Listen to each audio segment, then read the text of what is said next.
Namaste to all the viewers joining us from across the world. I'm Nidhi Kumar, your host for today. Also acknowledging our event partners, Eat Right India campaign, led by FSSAI, supported by Herbalife Nutrition, and broadcasting partner, our very own, the Mitro app. And together, we'd like to extend a fervent welcome to all of you. Yoga means union. Yoga, or the yogic way of living, has been so deeply entrenched into every facet of our life since times immemorial. Marriages were not seen as marriages, but yoga. Careers were not seen as careers, but yoga. Having children and raising them was not seen just as that, but as yoga. All these parts were an integral part of our life. Today, let us re examine some of those lost dimensions. We have with us two very eminent speakers who are the insignias of yogic way of living, from devoting their lives to being in yoga and helping others attain the same. It is with great love and reverence that I'd like to introduce our guest for today, Shri Acharya Dr. Lokesh Muni and Haji Syed Salman Chisti. मैं स्वागत करती हूँ doctor Lokesh मुनि जी का, आचार्य जी का, जो कि एक वर्सटाइल थिंकर हैं, लेखक हैं, कवि हैं और समाज सुधारक भी हैं, जिन्होंने पिछले 30 से ऊपर सालों से भारतीय समाज में राष्ट्रीय चरित्र निर्माण, मानवीय मूल्यों के विकास और अहिंसा, शांति और आपसी सहयोग की स्थापना के लिए एक निरंतर प्रयास किया है और इस प्रचार और प्रसार के लिए पूरे भारत में लगभग 20,000 किलोमीटर पैदल यात्रा भी की है और अहिंसा विश्व भारती की स्थापना की है। बहुत बहुत स्वागत आपका आचार्य जी। I would now like to introduce Haji Syed Salman Chisti ji, who is the 26th generation custodian of Dargah Ajmer Sharif Chisti, the shrine of the Sufi saint Hazrat Khwaja Moinuddin Chisti. Passionate about world Sufi spiritual traditions, Salman ji completed his bachelor's degree in economics and commerce from Wilson College, University of Mumbai, and has given extensive discourses on world Sufi traditions, Sufi musical renderings, poetry, literature across leading world universities like Harvard. Adab, and many thanks for joining us today. It is indeed an honor. तो पहला सवाल आपसे लेती हूँ doctor Lokesh मुनि गुरुजी, जैसे मैं आपको हमेशा संबोधित करती हूँ, विश्व योग दिवस के दिन, इस विश्व योग दिवस के दिन आप कैसे अपनी मैसेज पहुंचाना चाहेंगे, क्या कहना चाहेंगे ड्यूरिंग द पैंडेमिक टाइम्स? देखिए, योग एक बहुत महत्वपूर्ण विषय है और योग की प्रासंगिकता सदैव रही है और ये ऐसी हमारी महान भारतीय विरासत है जो शताब्दियों सहस्राब्दियों से जीवन का हिस्सा रही है। मैं अगर जैन धर्म की बात करूं तो जैन धर्म के 24 तीर्थंकर भगवान ऋषभ से लेके महावीर तक उनकी जितनी भी प्रतिमाएं मिलती हैं वे सारी ज्ञान और योग की मुद्रा में मिलती है। ये बात मैंने प्रथम अंतर्राष्ट्रीय योग दिवस पर संयुक्त राष्ट्र संघ के मंच से उस उद्घाटन सत्र में भी कही थी। किंतु इस कोरोना काल के अंदर इस योग की और अधिक प्रासंगिकता बढ़ गई। योग केवल शारीरिक कसरत नहीं है, केवल व्यायाम नहीं है।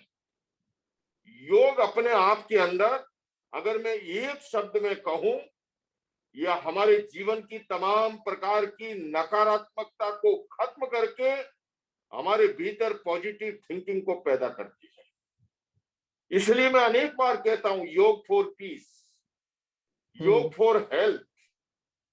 और इस कोरोना काल में वैज्ञानिक दृष्टि से ये सिद्ध हो चुका है। कुछ दिनों पूर्व में मेदांता के हृदय विभाग के विशेषज्ञ डॉक्टर को टीवी पे सुन रहा था और वे डॉक्टरों की क्लास लेते हुए बता रहे थे कि कैसे लंबा दीर्घ श्वास लें, कैसे श्वास को रोकें और फिर कैसे उसका रेचन करें। ये डीप ब्रीथिंग की प्रक्रिया, ये सारी के सारी आज मेडिकल साइंस इस बात को स्वीकार कर रहा है कि अगर हमारी शारीरिक प्रतिरोधात्मक शक्ति बढ़ानी है, इम्यून सिस्टम को मजबूत करना है, और कोरोना को कौन परास्त करता है? कोरोना को मेडिसिन नहीं, असली कोरोना को परास्त करने के लिए मेडिटेशन और योग की जरूरत है, जिससे कि कोरोना अगर आपको स्पर्श भी करे तो जैसे हवा स्पर्श करके निकल जाती है, उसी तरह वो निकल जाए, तूफान की तरह आपको साथ लेकर के नहीं जाए।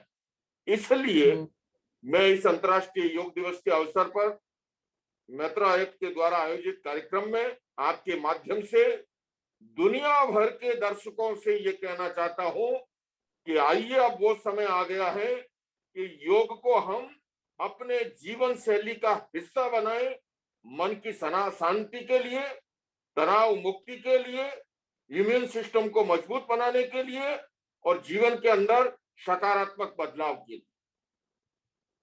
बिल्कुल, वंडरफुल वे जिस तरह आपने एक्सप्लेन किया है, योग को परिभाषित किया है।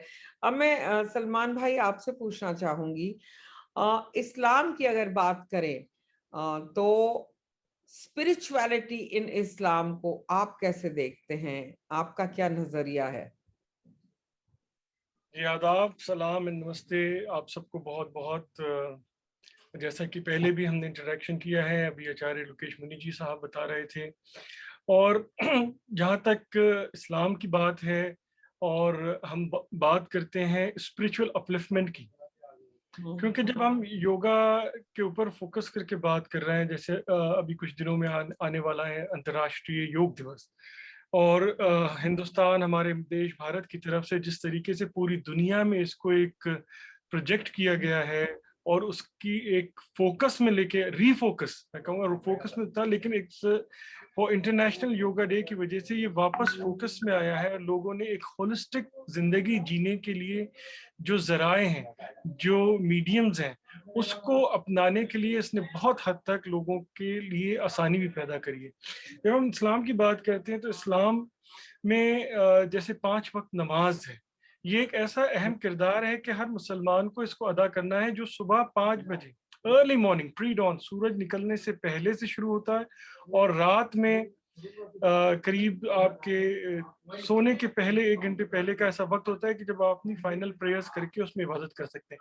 और नमाज के साथ साथ ही देखा जाए तो इसमें जिक्र का एहतमाम होता है कि after your formal prayers there is a way to meditate, जिसमें अस्माउल हुस्ना कहते हैं, जो होली नेम्स हैं, 99 नेम्स जो है क्रिएटर के, और उसके अलावा जो तस्बीह दी जाती है। और सूफी सिलसिले की, अगर सूफी परंपरा की बात करें तो इसको और डीपली किया जाता है। अब जैसे हम चिश्तिया सिलसिले की बात करें, जब अजमेर दरगाह की बात आती है, और बाबा फरीद एक बड़ा अहम किरदार निभाया है चिश्तिया सिलसिले में। हजरत ख्वाजा गरीब नवाज के बाद जो सिलसिला आगे बढ़ा वो बाबा कुतुबुद्दीन बख्तियार काकी, जिनकी दरगाह है महरौली में। उनके बाद ये पंजाब खत्ते में जो काम हुआ, बाबा फरीदुद्दीन गंज शक्कर, जिसको बाबा फरीद के नाम से पूरी दुनिया जानती है, पहचानती है, और ख़ासकर जो पंजाब खत्ते में उन्होंने काम किया। तो जब हम उनकी तारीख पढ़ते हैं तो ये पता चलता है कि बाबा फरीद की खानका में जो उनका एक स्पिरिचुअल सेंटर था, वहाँ पे उस जमाने में अजोदा के नाम से वो शहर मशहूर था, जिसको आज पाकपट्टन कहा जाता है। और वहाँ पे कई बड़ी तादाद के अंदर उनकी आश्रम के अंदर, खानका के अंदर योगी, साधु, ऋषि सब वहाँ पे आते थे और एक दूसरे से ब्रीदिंग प्रैक्टिसेस सीखते थे। अगर आप उस सिलसिले को देखें तो मदारिया सिलसिला है जो यूपी में काफ़ी फैला हुआ है। मकनपुर शरीफ में इसकी दरगाह है, हजरत बदियुद्दीन जिंदा शाह मदार।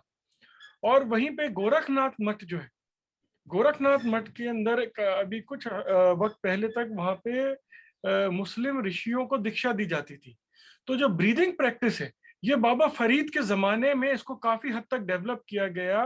जो सांस रोक के मेडिटेशन करना, जिस तरीके से जो मदारिया सिलसिले के लोग हुए, तो ये आदान प्रदान जो हुआ हमारे भारत देश के अंदर सूफी और योगिक ट्रेडिशंस का, आज भी उसको खानकाओं में सूफियों के जरिए इसको निभाया जाता है।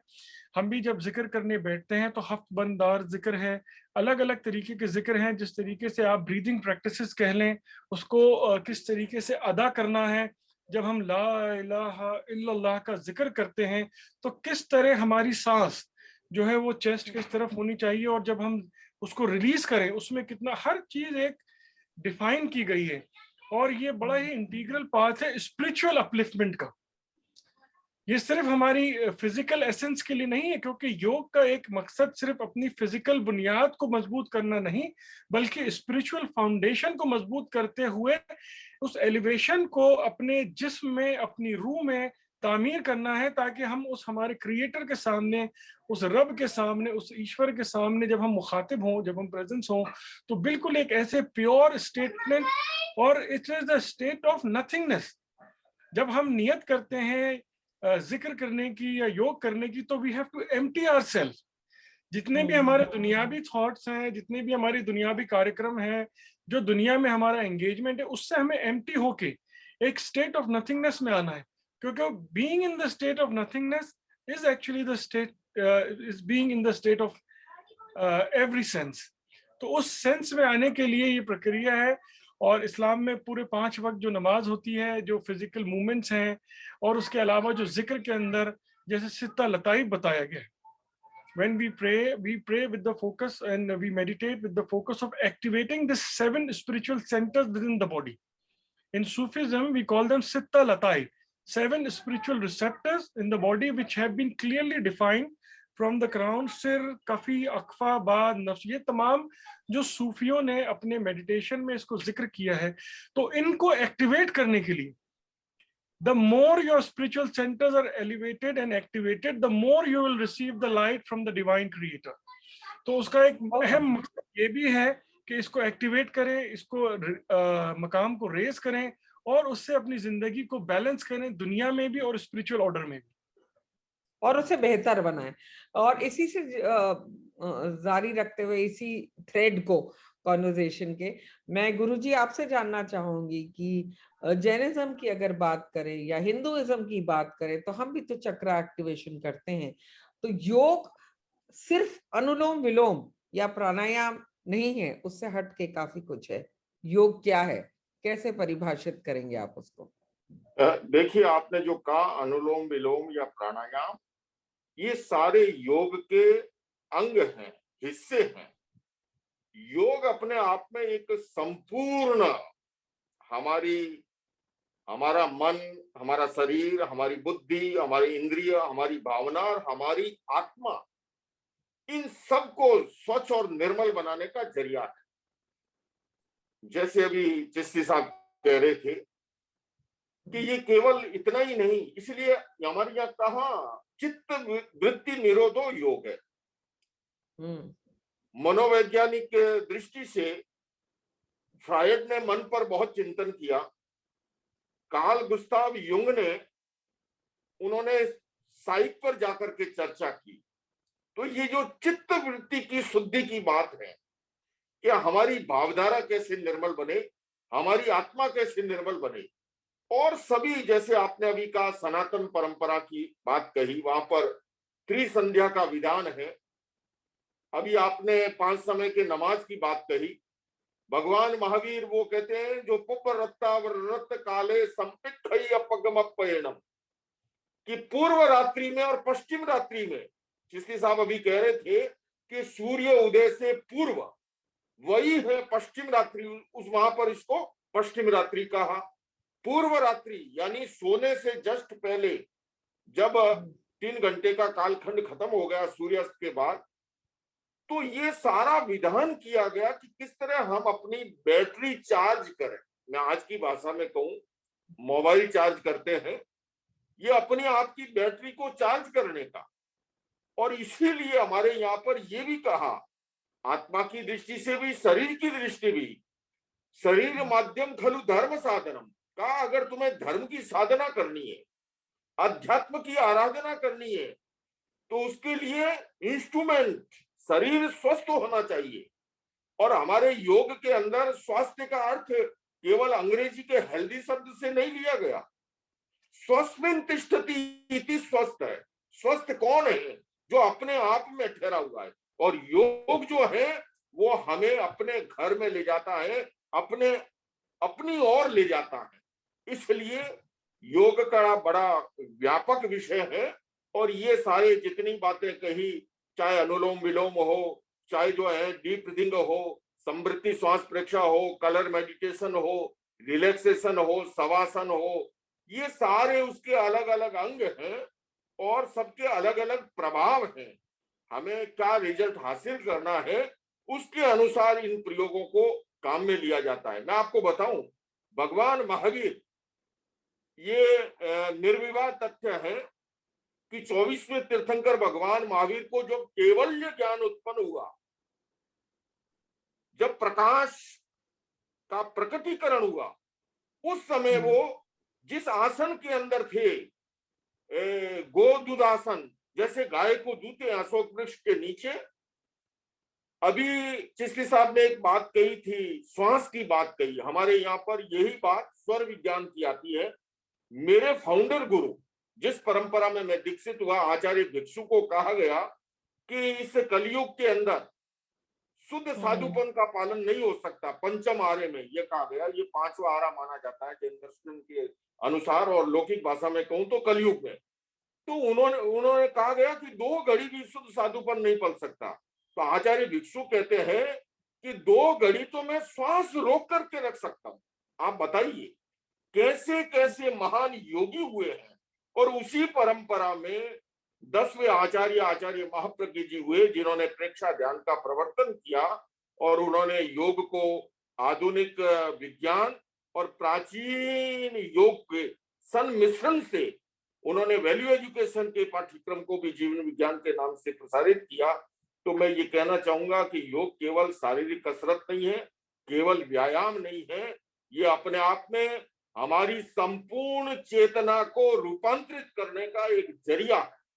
अभी इन्होंने चक्रास की ऊपर से नीचे बात की। मैं अगर योग की भाषा में बात करूं, हमारे हिंदू सनातन परंपरा में, जैन परंपरा में उपवास का प्रचलन बहुत है। और निधि जी, मैं आपसे कहना चाहूंगा, अगर मैं आपसे पूछूं कि उपवास का मतलब क्या है, तो आप कहेंगे भोजन नहीं करना, ये उपवास है? नहीं, उपवास का असली अर्थ है उपआवास। जब हमारी चेतना आत्मा के निकट निवास करती है, इट मीन्स उपवास। और मैं योग और ध्यान की भाषा में अगर बात करूं, 2 प्रकार के हमारे साइकिक सेंटर है, चैतन्य केंद्र है, जिन केंद्रों की बात की। हठ योग के अंदर हमारे यहाँ पर जो है चक्रास की बात आती है, हमारे यहाँ पर मर्म स्थान की बात आती है। इंग्लिश में अगर कहूं तो साइकिक सेंटर जिन्हें कहा जाता है। और आधुनिक भाषा में बात करूं तो जैसे जंक्शन होते हैं ना, जहां अनेक ट्रेनें मिलती है, पावर का केंद्र। तो ये नाभि के ऊपर के केंद्र और नाभि के नीचे के केंद्र। तो जब जब हमारी चेतना ऊपर के केंद्रों में निवास करती है, इट मीन्स उपवास। और उसमें निराहार रहना चूंकि सहायक बनता है, निराहार रहने से हमारी इंद्रियां शांत रहती है, मन बुद्धि भावनाएं निर्मल बने रहते हैं। और आजकल निधि जी मैं कहना चाहूंगा, पश्चिमी देशों के अंदर उपवास का इतनी तेजी से प्रचलन बढ़ रहा है। और लोग कह रहे हैं, और आजकल मोटापे को खत्म करने के लिए, जिनके पेट की चर्बी ज्यादा है और दुखी हैं, एक नया मेथड चला है। वो चला है कि आप 14 घंटे का ब्रेक दीजिए। यानी कि शाम को 6 बजे खाया है तो अगले दिन 8 बजे से पहले मत खाइए।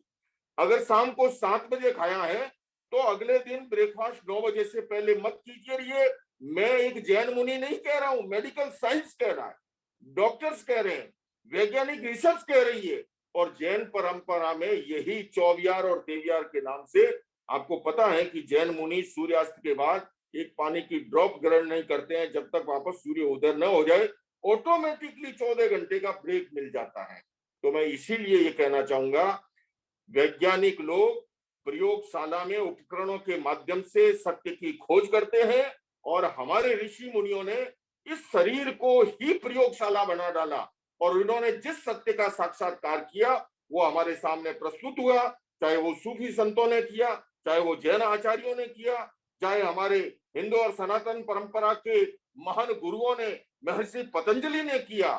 सत्य एक ही है, आप कहीं से भी जाइए, उसका प्रकाश एक ही है। तो योग बहुत बड़ा व्यापक विषय है, और मैं मैत्रा को इस बात के लिए साधुवाद देना चाहूंगा कि अंतर्राष्ट्रीय योग दिवस पर इतना सुंदर कार्यक्रम का आयोजन किया है। इसके माध्यम से दुनिया भर के लोगों से, अब ये पैंडेमिक के दौरान, वरना मैं पिछले 5 अंतर्राष्ट्रीय योग दिवस पर हर वर्ष यूनाइटेड नेशंस के हेडक्वार्टर न्यूयॉर्क में संयुक्त राष्ट्र संघ के मंच पर होकर के संबोधित करता हूं, पर ये 2 अंतर्राष्ट्रीय योग दिवस ऐसे हैं कि आप और हम सभी जो हैं बकाराओं में बंध गए। मैं पुनः ये कहना चाहूंगा कि योग को हम जीवन शैली का हिस्सा बनाएं। स्वस्थ, सुखी और आनंदमय जीवन का ये मूल मंत्र है।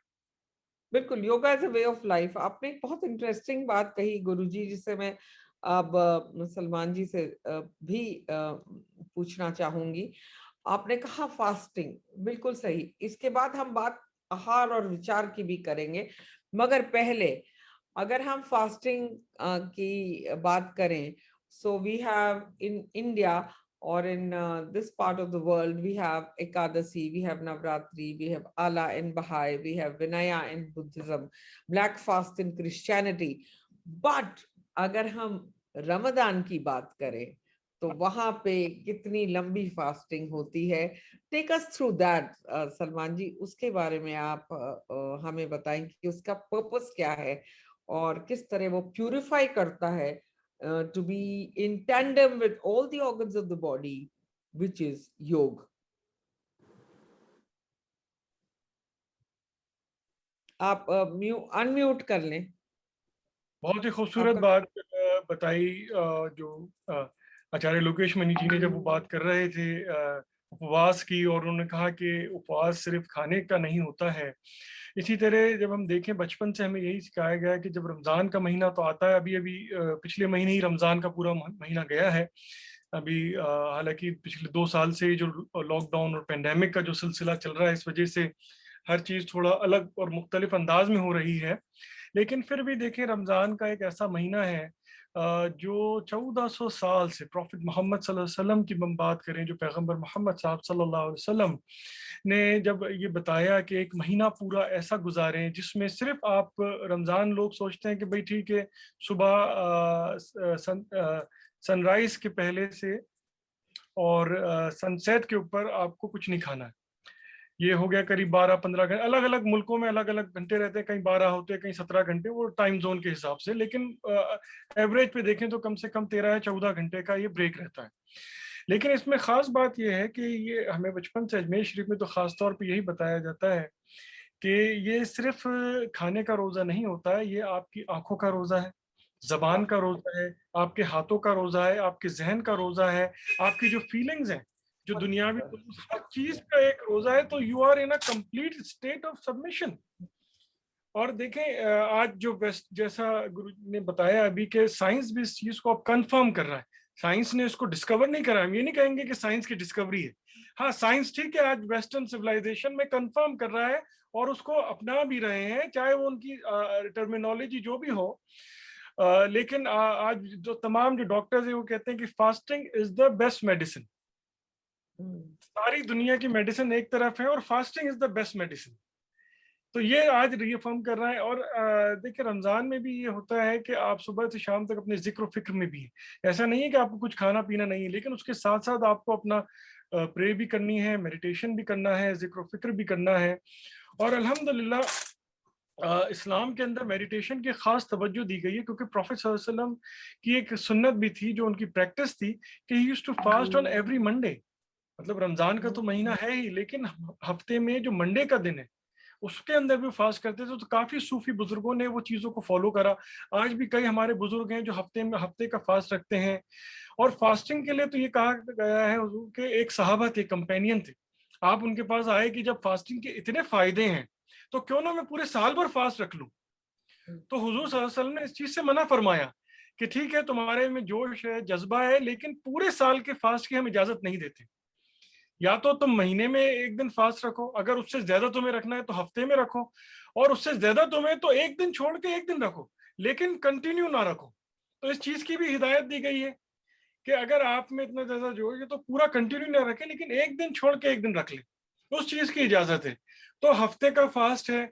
इसी तरीके से फास्टिंग से बहुत सारे जो स्पिरिचुअल अवेयरनेस है, जो अवेकनिंग है, वो भी इसमें एहसास होता है, उसको हम अचीव कर सकते हैं अगर राइट इंटेंशन। बिकॉज सबसे बुनियादी चीज जो है that is intention. It is not just abstaining from food, water and everything. It is the intention that we are entering, कि हम किस नियत से उस रोजे की हालत में या उपवास के लिए हम किस नियत से उसमें एंटर हो रहे हैं। वो ही बुनियाद रखता है कि हम उससे जब बाहर निकलेंगे तो क्या क्या हासिल करके निकलेंगे। तो intention is the foundation of your fasting. और अल्हम्दुलिल्लाह, personally I would say that after the month of Ramzan I truly feel the fittest time of the year. मतलब जितना भी डिटॉक्सिफिकेशन होना होता है पूरे साल भर, जो भी हम देखें, हम अपनी जो फास्टिंग करते हैं अदर देन रमजान वो तो करते ही हैं, जो अपना एक निज़ाम बना है जिक्र का वो भी करते हैं, फिर भी दुनिया में जब हम एंगेज होते हैं तो we do indulge in the worldly lifestyle. तो रमजान के महीने के बाद truly I feel that it's the most healthiest time of the year after Ramzan is completed.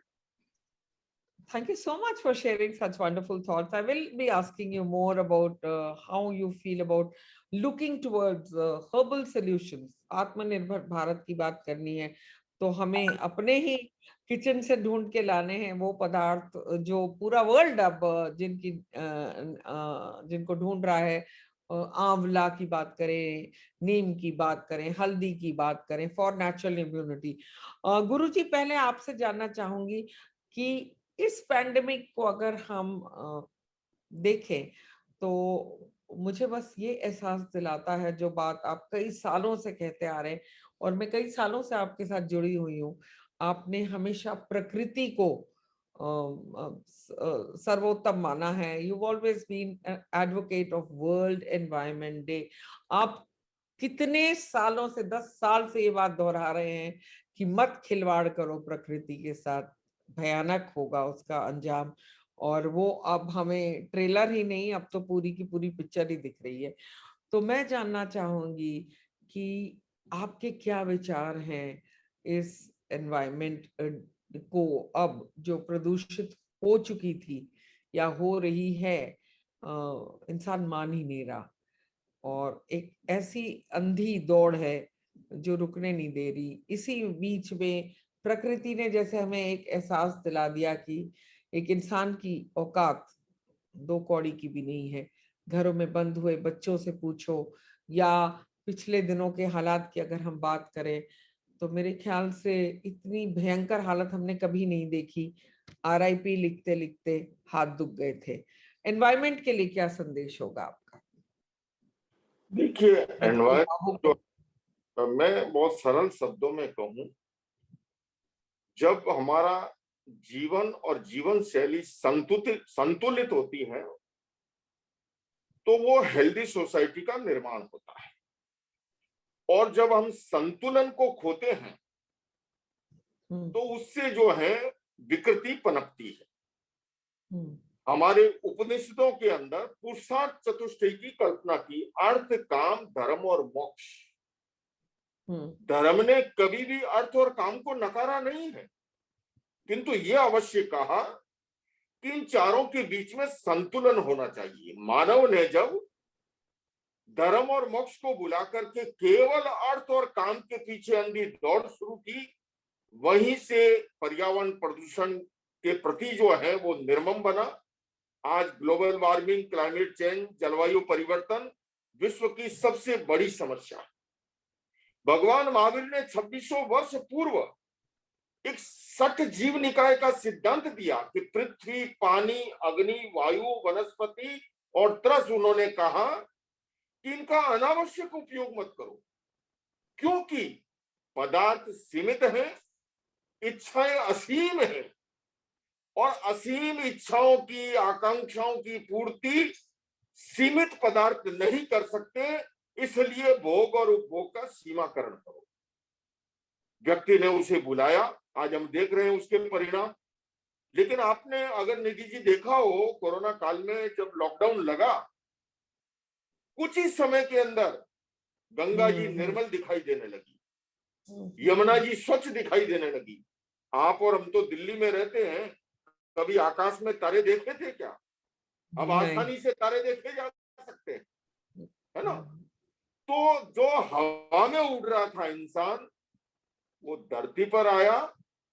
और ये एक बहुत बड़ा बोध पाठ है इंसान के लिए कि संतुलन को मत भुलाओ। आज वो बूढ़े माता पिता तरस जाते थे, उनसे बात नहीं कर पाता था कई कई सप्ताह तक। और आप औरों की तो छोड़िए, अपने बच्चों का। आज का ही प्रसंग है, एक पिता का फोन आया, वो अपनी बेटी के बारे में कुछ बता रहा था। मैंने पूछा तुम्हारी बेटी की हाइट क्या है? बोले वो तो मुझे पता नहीं, पता करना पड़ेगा। अरे मैंने कहा तुम्हारी बिटिया तुम्हारी आंखों के सामने तुम्हारे घर में, मतलब ये हालात, आपको हंसी आएगी कि ऐसा भी हो सकता है क्या? पर ऐसा सच में ऐसा है। एक बार मैं कीर्तिनगर पैदल चलता हुआ गया एक घर में, मैंने भाई से पूछा कि लड़का कितने में, कौन सी क्लास में पढ़ रहा है? उसने इधर उधर देखे, अंधेरे में तीर मारा। बोले वो 9वीं में। पत्नी पास खड़ी, बोले नहीं नहीं, बोले वो तो 10वीं में। मैं कई बार व्यंग करता हूँ, एक व्यक्ति से पूछा तुम्हारा लड़का कितना बड़ा है? बोले इतना बड़ा। अरे मैंने कहा ऐसा कोई कोई बालम काकड़ी है क्या? सलमान साहब जानते हैं, चिश्ती साहब जानते हैं, राजस्थान में एक ककड़ी होती है मोटी, तो लड़का तो ऐसे होता। बोले गुरुजी सच्चाई ये है कि सुबह मैं उठता हूँ उससे पहले वो स्कूल चला जाता है, और रात को मैं लौटता हूँ उससे पहले वो सो जाता है। तो मैंने उसे ऐसे ही ऐसे देखा, ऐसे देखा ही नहीं। ये व्यंग नहीं, इस तरह की हमारी आपाधापी भरी जीवन शैली हो गई थी।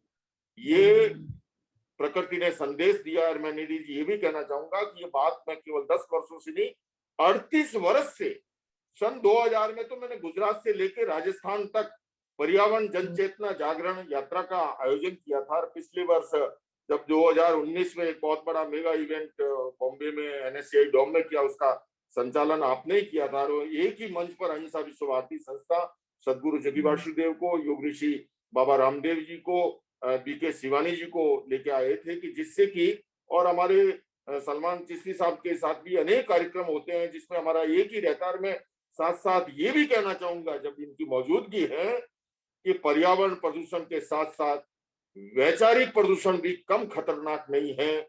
आज इस देश को उसके प्रति भी सजग होने की जरूरत है। मोबाइल खोलते ही जिस तरह का कचरा, घृणा का, नफरत का, ये इंटरनेट और ऑनलाइन के माध्यम से जो आता है, गली का कचरा तो फिर भी साफ हो जाएगा, किंतु ये हमारी भावी पीढ़ी के दिमाग में जो भेजा जा रहा है नफरत का कचरा, इसको साफ करने में शताब्दियां लग जाएगी, पीढ़ियां खप जाएगी। तो मैं समस्त देश दुनिया वासियों को, हालांकि आपका आहार वाला विषय मेरे साथ रह गया है, मैं बड़ी रुचि का विषय है, मैं अगली बार उसका उत्तर दूंगा। आप आगे बढ़े। हाँ, बिल्कुल नहीं नहीं, थोड़ी बात मुझे आहार पे ही करनी है। विचार और आहार से बात करके we can conclude this session for today. मैं आपसे जानना चाहूंगी, अगर इस्लाम की बात करें और स्पिरिचुअलिटी की बात करें, सलमान भाई आप कैसे देखते हैं both the unison of thought, word and action, like you perfectly said, is yoga? What about the externals? What about food? What about lifestyle? What about our fitness? What about the fact that we believe? I actually believe in this dictum, and I've been saying it all through. I'm sure you both will agree with me that we have come here for a purpose, and we are only human beings if we go away from this earth by giving it something. That means we need to exit consciously from the universe. आप कहें? जी, absolutely. Very, very important deliberations. And there is a whole list of deliberation that we can indulge in this important subject. कि आपका मकसद क्या है इस दुनिया में आने का, जो आपने बात कही। तो हर शय का, हर चीज का कोई ना कोई मकसद है। every created being has a purpose to serve the creation, and by doing that, by serving the creation, we see closeness towards the creator. That's the intention. जो नियत हमारी है कि अगर हम खिदमत खल्क भी करें तो उस खालिक, उस रब की कुर्बत हासिल करने के लिए हम खिदमत खल्क कर रहे हैं। लेकिन उसके साथ साथ जो हमें ये सरमाया मिला है, जो जिम्मेदारी मिली है, जिस मकसद से हमें इस दुनिया में भेजा गया है, क्या हम उसको हासिल कर पा रहे हैं, या सिर्फ अपनी दुनियावी भाग दौड़ में, दुनियावी जिंदगी के अंदर जो हमारा वक्त है वो जाया हो रहा है। This is very important to reflect also. जब हम बात करते हैं कि देखिए सूफियों का एक निज़ाम रहा है, मैं पढ़ रहा था बीच में, जो भी तालीमात जो पास ऑन हुई, इसमें 3 बातें बहुत अहम कही गई कि Sufis have these 3 foundational aspect of their daily life. Eat less, जो आपने खाने की बात करी, eat less, sleep less and talk less. आजकल डिजिटल जमाना है तो हमें थोड़ी बात करनी पड़ती है, क्योंकि यही एक माध्यम रह चुका है। अभी पहले तो खामोशी से भी काफी बातें की जा सकती हैं। तो इसमें जब ये बात कही गई ईट लेस, तो सिर्फ जितना हमारी जिस्म की रिक्वायरमेंट है, जो हमारे पोषण की रिक्वायरमेंट है, जो न्यूट्रिएंट्स हैं, that is the most sustainable aspect. अगर हम बात करें खानकाओं की और दरगाहों की, आज भी दरगाह अजमेर शरीफ में जो लंगर हम देते हैं, आज से नहीं बल्कि पिछले 850 सालों से जो लंगर डेली दिया जा रहा है, 2 वक्त सुबह शाम, वो प्योर वेजिटेरियन लंगर है। और उस जमाने में देखा जाए, और इस लंगर में आचार्य जी यहाँ पे बैठे हैं, इनको पता है, ये तो यहाँ पे आ भी चुके हैं, हाजिरी दे चुके हैं। उस लंगर में हम अनियन और गार्लिक भी यूज नहीं करते हैं, ताकि हमारे जो जैन धर्म के भाई बहन है वो भी उस लंगर को खा सकें और उसमें हिस्सा ले सकें, चाहे वो बंटवाना हो लंगर या अपने हाथ से लोगों को खिलाना हो। तो किसी के दिल में ये ख्याल ना आए कि भाई ख्वाजा साहब के दरबार का जो लंगर है उसमें हम शरीक नहीं हो सकते हैं, उसमें हिस्सा नहीं ले सकते, उसमें पार्टिसिपेट नहीं कर सकते हैं। तो ना तो उसमें अनियन और गार्लिक यूज होती है, और ना ही कोई ऐसा इंग्रेडिएंट जिससे किसी भी धर्म मजहब के मानने वालों को, या even for the dietary restriction, this is something which everybody can eat. और उस जमाने में क्या होता था, बड़ी देखिए खूबसूरत बात देखिए आप कि किस तरह लंगर का निजाम बैठा। अब राजस्थान की जब बात करी स्वामी जी ने, तो 800 साल पहले यहाँ का क्या निजाम होगा। ये जितने मसाले होते थे ये तो उस जमाने में थे नहीं, तो लंगर कैसे चलाया जाए। तो हजरत गरीब नवाज ने उस जमाने में अपने जितने जो डिसाइपल थे, जो मुरीद थे, उनसे कहा कि भाई आसपास के जो गांव हैं, यहाँ पे उस जमाने में तो शहर होते नहीं थे, गांव ही होते थे, कि यहाँ पे जो अनाज होता है, चाहे वो वीट हो, जो भी अनाज है उनको लेके आए, कच्चा अनाज, चाहे वो मेज हो, बार्ली, जो भी उगता था यहाँ पे, और पानी में उसको उबाल लिया जाए। अगर उस दिन खानका में दरबार में अगर शक्कर है तो शक्कर मिला दी तो उस पानी में, अगर नमक है तो नमक मिला दिया, बस, इससे ज्यादा कुछ नहीं मिलता था। तो with all the cereals boiled in water, whether it is, क्योंकि आज भी ये निजाम है, जो सुबह 5 बजे लंगर होता है और शाम को 5 बजे, या तो किसी दिन वहां पे नमकीन होता है या मीठा लंगर होता है। और वो बनाने का तरीका वही है कि आज जितने भी सिरल्स होते हैं उनको बॉईल कर लिया, उसमें शक्कर मिला दी, या पानी में या नमक मिला दिया, और वो इतना हेल्दी होता है। निधि जी, मैं बता रहा हूँ आपको कि जो लोग, जितने भी लोग हमारे यहाँ वर्जिश करते हैं, जो एक्सरसाइज करते हैं यूथ, वो सिर्फ और सिर्फ वो अगर लंगर पी लें तो उन्हें किसी दूसरे केमिकल सप्लीमेंट्स, किसी दूसरे, आज जो जितने ये कहते हैं कि भाई जिम जाते हैं तो सप्लीमेंट लेना है, ये लेना है, वो लेना है, किसी की जरूरत नहीं है। तो ये मिनिमम के ऊपर हमने मैक्सिमम गेन लिया। क्या करा, मिनिमम के ऊपर मैक्सिमम हमारी बॉडी गेन ले रही है। तो अगर ये चीजें हम री इंटीग्रेट करें हमारी डाइट में, आई थिंक जो हमारे फल पौधे हैं इनमें इतना न्यूट्रिएंट्स हैं कि हमें किसी दूसरे केमिकल सप्लीमेंट्स की जरूरत ही नहीं पड़ेगी। लेकिन we have to reintroduce them, and I think with NITI Aayog और जो हमारा वर्ल्ड योगा डे है और जितने भी हमारी पॉलिसीज बन रही हैं, इन सब चीजों को, जो हमारे 800 साल, 1000 साल, 2000 साल, 5000 साल की जो सभ्यताएं हैं, जो खान पान रहा है ऋषि मुनियों का, जो मिनिमम पे रहा है, आप देखें मिनिमम। अब गरीब नवाज की अगर बात करें तो हमने पढ़ा है कि वो सिर्फ खजूर खाते थे। He used to have just 2 खजूर और एक लुकमा जो ब्रेड या रोटी जो होती थी उसको खा लिया, बस हो गया उनका। और अपने कुरान शरीफ पढ़ते थे, अपनी जिक्र करते थे, मिनिमम के ऊपर अपना गुजारा करा।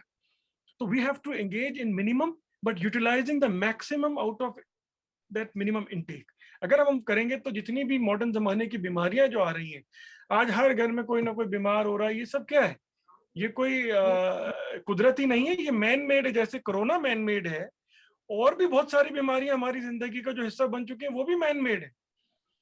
Access of yes, yes. माफी तो ये चाहते सारी बोले चीजें आप। अगर उसको स्ट्रीमलाइन करें, उसको रीइंस्टेट करें, पॉलिसीज में लाएं, तो ये नेशनल रेवोल्यूशन की तरह हम उसको रीइंस्टेट कर सकते हैं, और बिना रेवोल्यूशन के ये चीज आपने हटेगी भी आपने नहीं। नीति आयोग की बात की भाई सलमान भाई, you just spoke about that. So I did the first series for them yesterday, India at 75, आजादी का अमृत महोत्सव। और इसमें हर एक सीरीज में हम बात करेंगे, फूड रिलेटेड भी बात करेंगे, कई नई पॉलिसीज आ रही हैं। जैसे हम आज इस प्रोग्राम को ईट राइट इनिशिएटिव FSSAI से जोड़ के भी बात कर रहे हैं, हर्बल लाइफ न्यूट्रिशन की भी बात कर रहे हैं। We need to turn herbal, we need to turn inwards to look at other dimensions which are touching us, because immunity is the buzzword. Guruji, आपसे जानना चाहूंगी आहार और विचार का क्या संबंध है, and then I'll just take your one last question. I know I have exceeded the time, but please be with. देखिए निधि जी, बहुत जैसा ही आहार वैसा विचार, बहुत जैसे ही आप महत्वपूर्ण, बहुत ही महत्वपूर्ण प्रश्न आपने उठाया है। मैं ये कहना चाहूंगा कि आहार और अध्यात्म का गहरा संबंध है, जी आहार और विचार का संबंध है, जी आहार और व्यवहार का संबंध है। और यही कारण है कि हमारे ऋषि मुनियों ने शताब्दियों से शताब्दियों पूर्व कहा, जैसा खावे अन्न वैसा होवे मन। आहार केवल हमारे शरीर को ही नहीं, हमारा मन, हमारी बुद्धि, हमारी इंद्रिय, हमारी भावना, हमारी आत्मा, इन सबको प्रभावित करता है। और आधुनिक मेडिकल साइंस इस बात को एक्सेप्ट कर रहा है कि जैसा हम आहार ग्रहण करते हैं, वैसा ही हमारे मस्तिष्क में न्यूरोट्रांसमीटर का निर्माण होता है, और उसी के साथ हम दूसरों के साथ बिहेवियर करते हैं। जैसा अभी हमारे आदरणीय मित्र सलमान चिश्ती साहब ने बताया कि अजमेर के अंदर भी जो लंगर तैयार होता है, उसमें गार्लिक और प्याज तक का उपयोग नहीं होता है। उसका कारण क्या है? हमारे ऋषि मुनियों ने आहार को 3 भागों में बांटा: राजसिक आहार, तामसिक आहार और सात्विक आहार। राजसिक आहार वो है जिसमें प्रचुर मात्रा में घी, तेल, मक्खन आदि का, जैन जीवन शैली में उसे विगय कहा गया, उसका प्रयोग करे। उस प्रकार का आहार हमारे इंद्रियों को प्रदीप्त करता है। जी दूसरे में कहा तामसिक आहार, जो हमारे भीतर तमस को पैदा करता है, उत्तेजना को पैदा करता है, आक्रामकता को पैदा करता है। और जैन धर्म के अंदर जो प्याज और लहसुन का जो निषेध है, मांसाहार का जो निषेध है, उसके पीछे इसका केवल धर्म और पुण्य पाप और हिंसा हिंसा इतना ही नहीं, वो हमारे भीतर तमस को, उत्तेजना को, आक्रामकता को, हमारी चित्त वृत्तियों को प्रभावित करता है। तो इसलिए आहार बड़ा महत्वपूर्ण विषय है। इसीलिए भगवान महावीर ने जो मोक्ष के, निर्वाण के, मुक्ति के 12 सोपान बताए हैं, उनमें प्रारंभिक 4 सोपान केवल आहार से संबंधित है: अनशन, उनोदरी, भिक्षाचरी और रस परित्याग। अगर हमें तलहटी से लेकर के अध्यात्म के शिखर की यात्रा करनी है, तो हम सोपान बाई सोपान ही उसमें आगे बढ़ सकते हैं। और उसके अंदर आहार का विवेक, और उसके अंदर भी और भी बातें हैं। आहार कितना ग्रहण करना, कब ग्रहण करना, कौन सा ग्रहण करना, कौन सा नहीं ग्रहण करना, ये विवेक अगर जागृत हो जाए, तो मैं समझता हूं बहुत सी बीमारियां तो स्वतः ही नष्ट हो सकती है। बल्कि निधि जी, मैं आज प्रसंगवश आपको एक बात कहना चाहूंगा। आपके पास, क्योंकि आपका बड़ा व्यापक कार्य क्षेत्र है, अगर कोई आकर के स्टूडेंट ये पूछे कि मुझे पीएचडी करनी है और पीएचडी किस विषय पर करूं, आप उसे सुझाव दीजिए कि तुम पीएचडी करो उपवास पर, तुम पीएचडी करो। जैनों में एक संथारा बड़ा विवादित विषय रहा है, पीछे आपने मीडिया के माध्यम से सुना होगा। उस संथारे का भी विज्ञान क्या है कि आखिरी समय में शांति के साथ, पीसफुल ढंग से, समाधि के साथ अपनी यात्रा को संपन्न करना। लोगों ने उसकी तुलना की आत्महत्या से। अरे आत्महत्या व्यक्ति करता है निराशा में, कुंठा में, हताशा में, आवेश में, आवेग में, गुस्से में। और संथारा जो है पीसफुल ढंग से चित्त समाधि के साथ, शांति के साथ, इसीलिए विनोबा भावे ने उस रास्ते को स्वीकार किया। और मैं आपको बताऊं, संथारा किया कब जाता है, जब डॉक्टर जवाब दे दे कि भाई अब आखिरी ये कुछ घंटों का खेल है, इन्हें घर ले जाओ, यहां तक कह डाले, उस समय जब करता है। मैं जो रहस्यमय बात बताने जा रहा हूं, व्यक्ति जो ही संतारा करता है, 1 दिन का उपवास, 2 दिन का उपवास, 3 दिन का उपवास निकलता है, शरीर की आदियां व्याधियां भस्म होनी शुरू होती है। जिसको डॉक्टर ने कहा था ये कुछ घंटों का मेहमान है, वो 10, 20, 30, 40, 50, 60, 70 दिन जी जाता है, क्योंकि तपस्या से हमारी शारीरिक बीमारियां भी नष्ट होती है। दूसरा एक एग्जांपल देना चाहूंगा। अभी चिश्ती साहब ने जब कहा था, आज हमारा ये एक लाइव सा ऐसा कार्यक्रम हो गया, इन्होंने कहा कि ये आदेश दिया गया कि 12 महीने का उपवास मत करो। जैनों में एक शब्द चलता है वर्षी तप। वो वर्षी तप क्या है? 1 दिन का उपवास, 1 दिन भोजन, 1 दिन उपवास, 1 दिन भोजन, लगातार 12 महीने करना, और उसकी पूर्णा होती है वैशाख शुक्ला तृतीया को। इसीलिए हमारे यहाँ उसको अक्षय तृतीया और इसको भगवान ऋषभ आदिनाथ की तपस्या के साथ जोड़ा जाता है। मैं जो आपको बताने जा रहा हूं, कल भी मैं एक पढ़ रहा था हैदराबाद का प्रसंग। पीछे मैंने जोधपुर में चातुर्मास किया 1996 में। 32 वर्षों से एक व्यक्ति सजोड़े पति पत्नी दोनों हर साल वर्षी तप करते हैं। मैंने पूछा इनकी उम्र क्या है? 90 वर्ष की अवस्था, लेकिन सारा घर का काम अपने हाथों से करते हैं।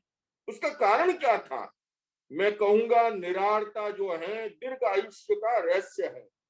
हालांकि कभी कभी अखबार में आती है वहां से भूख पे मौत हो गई। अभी मैं राजस्थान की पानी के कारण से सुन रहा था, भूख से मौत होती होगी, मुझे ज्यादा नहीं पता है, और उसमें कई बार पॉलिटिक्स की बीच में आती है। पर मैं इतना अवश्य कह सकता हूँ अनुभव के आधार पे कि हिंदुस्तान में अधिक खा खा करके मरने वाले ज्यादा है।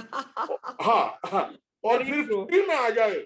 एक व्यक्ति बोले जी चपाती का क्या लेते हो? ढाबे वाले ने कहा भाई प्रति चपाती हम 5 रुपए देते हैं, दाल फ्री में। बोले चपाती को गोली मारो, अपने दाल ही आने दो, फ्री में मिल जाए, मुफ्त में मिल जाए, फिर वो दाएं बाएं नहीं देखता है। किंतु मैं ये कहना चाहूंगा गंभीरता के साथ कि अगर आप स्वस्थ रहना चाहते हैं आप, और मैं दूसरी बात ये कहना चाहूंगा, ऊर्जा है जितनी है, अगर आप उसको मस्तिष्क में लगा दो या पेटू बंद करके पेट में खत्म कर दो।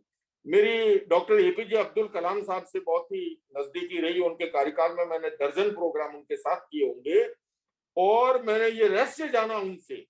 तो उनके जीवन के अंदर भी, और ऐसे अनेक लेखक, हिंदुस्तान टाइम्स के बहुत पुराने संपादक शोभालाल गुप्त हुआ करते थे, उन्होंने मुझे बताया कि जब भी मुझे कोई बड़ी अच्छी पुस्तक लिखनी होती है, मैं एक समय का भोजन छोड़ देता हूँ। मेरे कहने का मतलब ये कहना चाहता हूँ, भोजन केवल हमारे शरीर को नहीं, हमारा मन, बुद्धि, इंद्रिय, भावना, आत्मा, इन सबको प्रभावित करता है। इसलिए आहार का विवेक होना बहुत जरूरी है, और विवेक के साथ अगर करते हैं हम स्वस्थ भी रहते हैं और समृद्ध भी बनते हैं। बहुत बढ़िया, बहुत बढ़िया। इसी के साथ कदम लेते हैं हेल्दी इंडिया की ओर, एक अच्छे भारत की ओर, एक नए भारत की ओर। वो भारत कैसा होगा, उसकी कल्पना कैसी होगी, जिस तरह माननीय प्रधानमंत्री कहते हैं कि नया भारत। तो चलते चलते मैं आपसे जानना चाहूंगी इन 30 सेकेंड, सलमान भाई, how do you look at new India,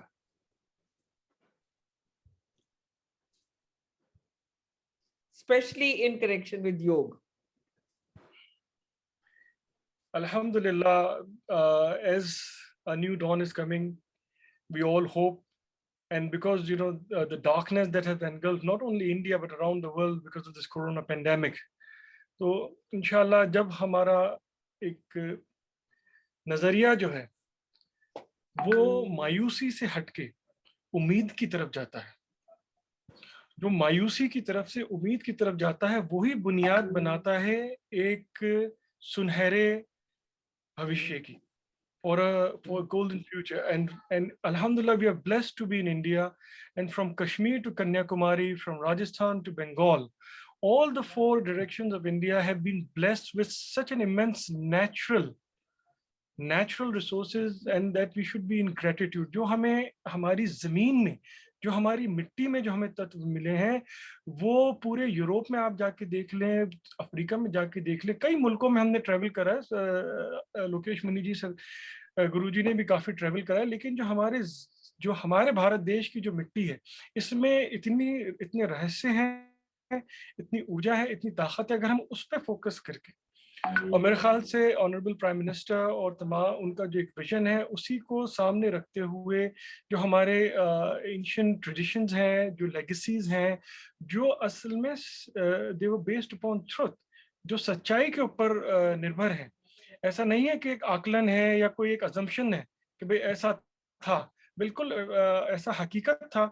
और उसको अगर हम 21वीं शताब्दी में रीइंस्टेट करते हैं, तो जो हम बात करते हैं कि भारत विश्व गुरु एक वक्त में रहा था और पूरी दुनिया यहाँ से सीखती थी, वो आज भी हकीकत में हम तब्दील कर सकते हैं। But we have to firmly resolve, हमें सिर्फ बातें नहीं करनी है, हर एक भारतीय का ये कर्तव्य और ये फर्ज बनता है कि वो किस तरह अपनी जमीन की जो हकीकत है, हमारे भारत देश की जो मिट्टी की जो हकीकत है, उसको अपना के, उसको अपनी जिंदगी का हिस्सा बना के, सिर्फ ये सवाल ना करे कि भाई हुकूमत कुछ नहीं कर पा रही है, सरकार ये नहीं कर रही है, वो नहीं कर रही है। चैलेंजेस सबके साथ आते हैं, and we have to have that firm hope. उम्मीद के ऊपर ही हम उससे उभर के जो एक नई नई रोशनी है, नया जो हमारा भारत है, वो पूरी दुनिया का एक वो सितारा बने, जिससे तमाम जी रोशनी हम हर सिमत में पहुंचा सके, सिर्फ हमारी भारत की सरहदों में नहीं, बल्कि दुनिया के चारों सिमतों में, 7 महाद्वीप जो 7 कॉन्टिनेंट्स है, वहां पे जा सके। क्योंकि हमारे भारतीय जो लोग हैं वो यहाँ मौजूद है पूरी दुनिया के अंदर। जो यहाँ से भारत से पैगाम जाता है, जो मैसेज जाता है, वो पूरी दुनिया में रेजोनेट होता है। तो hopefully with your medium, with the medium to come inshallah in the near future, we all will firmly resolve and will overcome this pandemic with much more strength, और उससे कई ज्यादा ताकतवर होकर हम उभरेंगे। और जितने भी हमारे नुकसानात हुए हैं इस 1.5 साल के अंदर, उससे उभर के ही हम इंशाल्लाह एक पैगाम देंगे और हमारे मुल्क की मजबूती के अंदर भी अहम किरदार अदा कर सकते हैं इंशाल्लाह। ये हमारी दुआ भी है और ये रिजॉल्व भी है मुनि जी के साथ कि कंधे से कंधा मिलाए इस चीज को आगे बढ़ाते हुए, वो उम्मीद की किरण कभी बुझनी नहीं चाहिए। चाहे लाख पेंडेमिक आए, इससे पहले भी बड़ी बड़ी वबाएं आई हैं, परेशानियां आई हैं, लेकिन वो उम्मीद ही है जिसने हमारी बुनियाद को मजबूत कर रखा है। और आगे भी उस उम्मीद को, जैसा मौलाना रूमी ने फरमाया ना, बाजा बाजा हरंचे हस्ती बाजा, सद बार गर तौबा शिकस्ती बाजा, इदरगाह माँ ना उम्मीद नीस्त, इदरगाह माँ उम्मीदस्त उम्मीदस्त उम्मीदस्त। Come, come, come, whoever you are, come. Even if you have broken your vows of repentance, come. Our doors are not the doors of despair. Our doors are the doors of hope. तो ये हमारा भारत देश का जो दरवाजा है, जिसको हम कहते हैं, जो भारत देश जो पूरी दुनिया की उम्मीद का दरवाजा है, तो together we can truly make India as the door of hope, not only for Indian but all the people around the world, for the entire world इंशाल्लाह। दैट्स आवर दुआस from Ajmer Dargah Sharif. Thank you very much for Very having me. insightful and wonderful message. Before we wind up, 30 seconds from Guruji, आप भी कुछ कह दे उसी उम्मीद पे, उस हौसले अफजाई पे जिस पे सलमान भाई ने बात की है। सबसे पहले तो मैं देश के प्रधानमंत्री आदरणीय मोदी जी को इस बात के लिए साधुवाद देना चाहूंगा कि उन्होंने संयुक्त राष्ट्र संघ में एक प्रस्ताव रखा था और देखते ही देखते सैकड़ों देशों ने उसका समर्थन किया और आज अंतर्राष्ट्रीय योग दिवस पूरी दुनिया में मनाया जा रहा है। और मेरा ये सौभाग्य रहा, मैं आज स्मरण भी करना चाहूंगा स्वर्गीय विदेश मंत्री बहन सुषमा स्वराज जी को, जिन्होंने उस समय की यूएन सेक्रेटरी जनरल बां की मून और आर्ट ऑफ लिविंग के संस्थापक श्री श्री रविशंकर जी के साथ मुझे प्रथम अंतर्राष्ट्रीय योग दिवस को संबोधित करने का अवसर दिया। मैं उम्मीद की किरण जो है, मैं समझता हूं सबसे बड़ी उम्मीद की किरण है हमारे देश की युवा, और हमारे देश की 2/3 से अधिक आबादी जो युवाओं की है, वो सचमुच में आशा की किरण है। और आशा की किरण के साथ साथ ये कहना चाहूंगा, चाहे कोरोना पेंडेमिक हो, हमें हौसला बनाए रखना, हिम्मत नहीं हारनी है। वो कहा गया एक नाविक से कि अगर तूफान आ गया तो क्या करोगे? बोले मैं लंगर डाल दूंगा। बोले फिर तूफान आ गया तो बोले मैं फिर लंगर डाल दूंगा। बोले फिर तूफान आ गया, बोले मैं फिर लंगर डाल दूंगा। बोले इतना लंगर कहां से आएंगे? बोले जितने तूफान जहां से इतना आएंगे उतने ही लंगर भी आ जाएंगे। तो हमें अपने हौसलों पे भरोसा होना चाहिए, और जब हौसलों पे भरोसा होता है तो घोंसला भी सुरक्षित रहता है। तो आइए हम सभी देशवासी मिलकर के इस भारत को स्वस्थ भारत, समृद्ध भारत और एक भारत बनाने के अंदर योगदान दें। इन्हीं शब्दों के साथ अंतर्राष्ट्रीय योग दिवस पर पूरे विश्व के नागरिकों को बहुत बहुत बधाई, शुभकामनाएं और मैत्रेय ऐप का बहुत बहुत धन्यवाद। आप दोनों से बहुत बहुत धन्यवाद हमारी पूरी टीम की ओर से for sharing these pearls of wisdom. Truly overwhelmed having both of you here, and our best wishes for a very happy International Yog Divas to the viewers who are watching this and to 1.2.5 billion Indians. So we acknowledge and give a shout out to our event partners, Eat Right India campaign led by FSSAI, supported by Herbalife Nutrition and broadcasting partner मित्रो। इसी के साथ तहे दिल से आप दोनों का शुक्रिया। मैं लेती हूँ आपसे इजाजत। नमस्कार।